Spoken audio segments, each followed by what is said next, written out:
बिस्मिल्लाहिर्रहमानिर्रहीम जी की हाल चाल है सारे वीरों का। अज असी खड़े हैं जी लोधरा के बाईपास से इतने अल अजीज फैमिली रेस्टोरेंट से खड़े हैं तो इधर तुहानू विजिट भी कराना वा और खाना शाना भी चैक करने।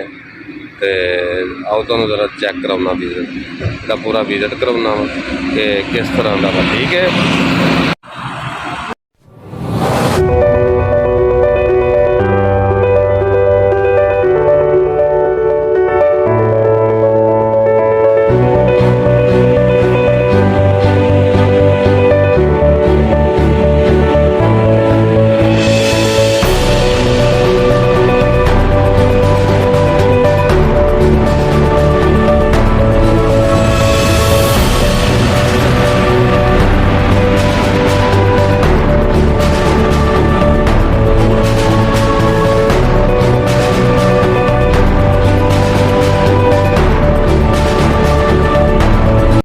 अस्सलाम वालेकुम जी। वालेकुम सलाम। हाँ जी सरकार की हाल चाल है? ठीक ठाक तो की इत्थे दा मैन्यू है की खाने दे सर साढ़े को स्पेशल मटन खड्डा सिजी होगी। अच्छा स्पेशल मटन अफगानी कढ़ाई पिशावरी कढ़ाई।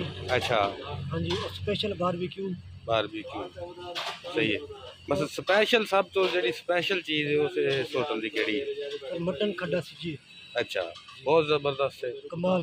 चलो सही है चेक करने वो भी है। ठीक। बाकी इस तो अलावा ज़रा सफाई शफाई तो चेक कर ली बड़ी माशाल्लाह बहुत प्यारी जगह फैमिली वास्ते भी। ठीक है बहुत अच्छा इंतज़ाम किया मेहरबानी भैया।